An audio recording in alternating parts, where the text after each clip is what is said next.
افسوس رہتا تھا کہ ہم 7ویں امام کی ولادت کی تاریخ میں جشن ولادت نہیں منا پاتے۔ عزیزوں، اس بات کی فکر ہوئی، کچھ علماء کرام نے تحقیق کی اور جستجو کی، فکر کی، مراجع کرام سے رجوع۔ الشیطان الرجیم، بسم اللہ الرحمن الرحیم، الحمد للہ رب العالمین والصلاة والسلام علی سید الانبیاء والمرسلین الذی سمی فی السماء باحمد وفی الارض بالقاسم محمد، اللہم صلی وآلہ الطاہرین المعصومین المظلومین الذین اذهب اللہ عنہم الرجس وطہرہم تطہیرا، اللہم صلی واللعنۃ الدائمۃ الباقیۃ علی اعدائہم اجمعین من الآن الی قیام یوم الدین، اما بعد فقد قال اللہ فی کتابہ المبین، بسم اللہ الرحمن الرحیم، قل لا اسألکم علیہ اجرا الا المودۃ فی القربى، اللہم صلی علی محمد۔ عزیزان محترم اور محترم سامعین، میں نے قرآن مجید کی جس آیت کی تلاوت کا شرف حاصل کیا ہے اس کو آیہ مودت کہتے ہیں، جس میں ارشاد الہی ہو رہا ہے کہ اے رسول تم لوگوں سے کہہ دو کہ ہمیں تم سے کوئی اجرت نہیں چاہیے، اگر تم اجرت دینا ہی چاہتے ہو تو ہمارے قرابت داروں کی مودت دو۔ تو عزیزوں، یہ یاد رکھیے کہ رسول اسلام نے دنیا سے کچھ نہیں مانگا، صرف اجر رسالت مانگا۔ اور یہ معلوم ہونا چاہیے کہ اجر وہ چیز ہوتی ہے کہ اگر کسی کا اجر ادا نہ کیا جائے تو قیامت تک وہ اس کا گناہگار ہوتا ہے۔ تو جو اجر رسالت ادا نہ کرے وہ قیامت تک رسول اللہ کا گناہگار ہوگا اور روز محشر اس کی بخشش نہیں ہوگی۔ عزیزوں، اجر رسالت میں مودت اہل بیت ہے، اور مودت اہل بیت علیہ السلام کا حقیقی مطلب یہ ہے کہ ہم محمد و آل محمد علیہ السلام کی خوشی میں خوش رہیں اور ان کے غم میں مغموم رہیں۔ عزیزوں، پورے سال میں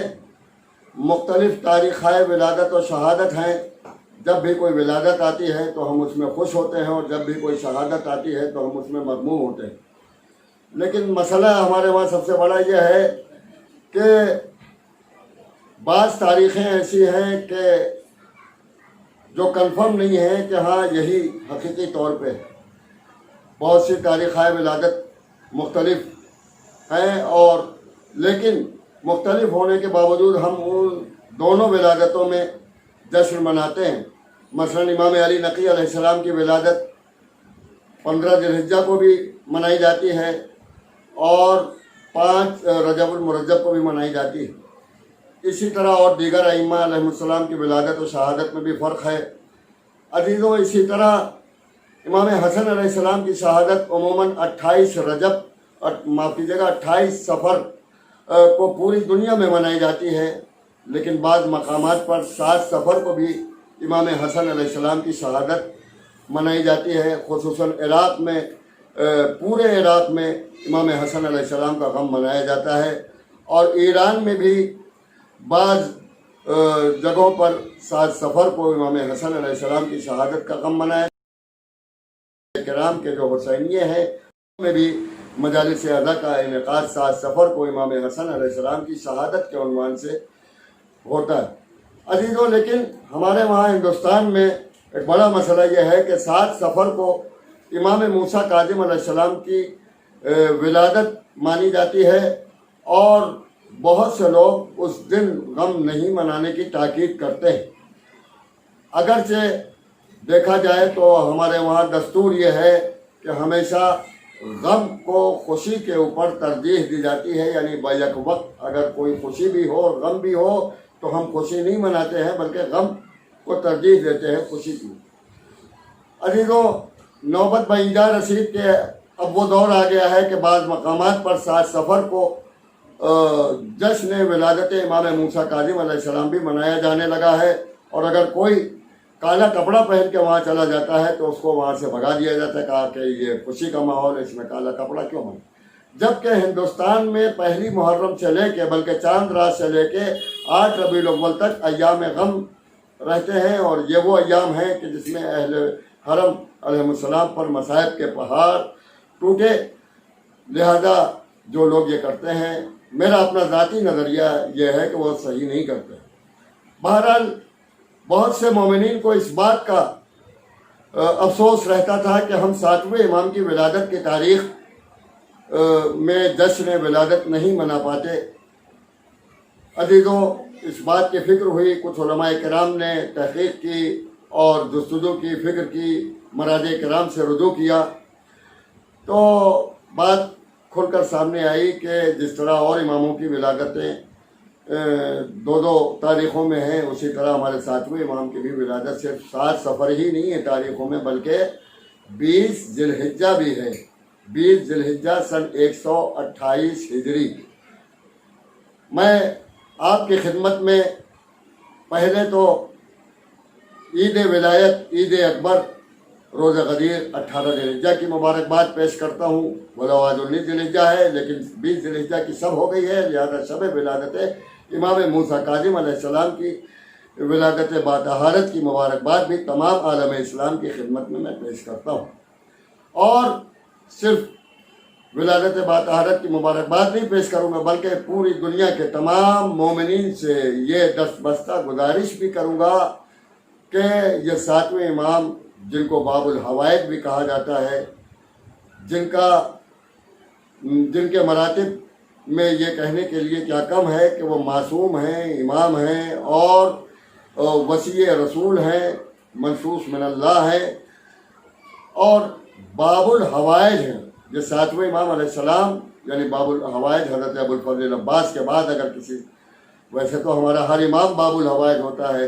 اور جتنے بھی شہداء ہیں وہ بھی باب الحوائج ہیں، لیکن خصوصیت کے ساتھ حضرت ابو الفضل عباس علیہ السلام کو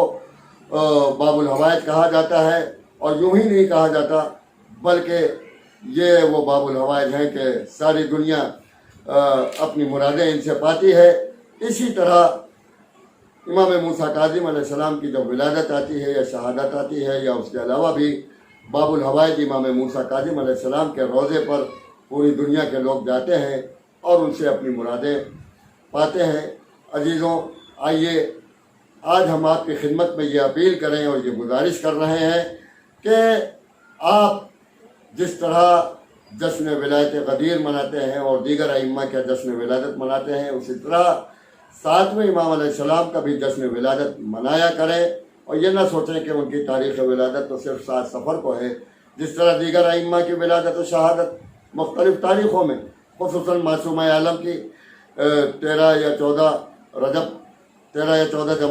جمادی الاولیٰ کو بھی شہادت اور میں پرسہ دیتے ہیں آپ امام زمانہ کو، اور 3 جمادی الثانی کو بھی پرسہ دیتے ہیں۔ اسی طرح جناب عباس کی ولادت کے موقع پر، باب الحوائج کی ولادت کے موقع پر 4 شعبان کو بھی جشن مناتے ہیں اور 17 شعبان کو بھی جشن مناتے ہیں اور 7 رجب کو بھی ان کی ولادت کا جشن منایا جاتا ہے۔ تو چونکہ 7ویں امام کی ولادت بعض روایتوں کے مطابق 7 صفر بھی ہے اور بعض روایتوں کے مطابق 20 ذی الحجہ بھی ہے سن 128 ہجری کو، لہذا چونکہ 7 صفر ایام غم میں آتے ہیں، لہذا ہم ان کا جشن ولادت نہیں منا سکتے، لہذا آپ سے اپیل کی جاتی ہے کہ پوری دنیا میں 20 ذی الحجہ کو ہمارے 7ویں امام باب الحوائج حضرت امام موسیٰ کاظم علیہ السلام کا جشن ولادت منائیں، اور اس کی زیادہ سے زیادہ ترویج و تبلیغ بھی کیجیے تاکہ ہم 7ویں امام کا جشن ولادت منانے سے محروم نہ رہ جائیں اور پوری دنیا میں 20 ذی الحجہ کو 7ویں امام کا جشن ولادت منایا جائے۔ عزیزوں، پھر ایک بار ہم تمام عالم اسلام، خصوصاً مراجع کرام اور اپنے امام اصل عجل اللہ فرجہ الشریف کی خدمت میں ان کے جد امجد 7ویں امام موسیٰ کاظم علیہ السلام کی ولادت کی مبارکباد پیش کرتے ہیں، اور اس موقع پر ہم خود امام زمانہ سے عیدی یہ چاہتے ہیں کہ پوری دنیا سے یہ کرونا جیسی وبا کو ختم کیجیے۔ آپ حجت وقت ہیں، اگر آپ چاہیں گے تو خداوند عالم آپ کی بات قبول کرے گا۔ امام زمانہ سے ہم یہ التجا کرتے ہیں، یہ مراد مانگتے ہیں، یہ دعا مانگتے ہیں کہ امام زمانہ علیہ الصلوۃ والسلام آپ کو اس جشن ولادت کے موقع پر ہم آپ کو مبارکباد پیش کرتے ہیں، لیکن مبارکباد میں عیدی بھی مانگتے ہیں، اور وہ عیدی یہی ہے کہ پوری دنیا سے کرونا جیسی وبا ختم ہو اور جنت البقیع کی تعمیر کی راہیں جلد از جلد ہموار ہو، پوری دنیا کے تمام شیعان اہل بیت علیہ الصلوۃ والسلام کی جان مال اولاد اور عزت آبرو اور صحت کی حفاظت ہو۔ مولا اذن خدا سے آپ کا ظہور جلد از جلد ہو تاکہ ہم سب مل کے آپ کی نصرت و حمایت کر سکیں۔ وقت والسلام علیکم ورحمۃ اللہ۔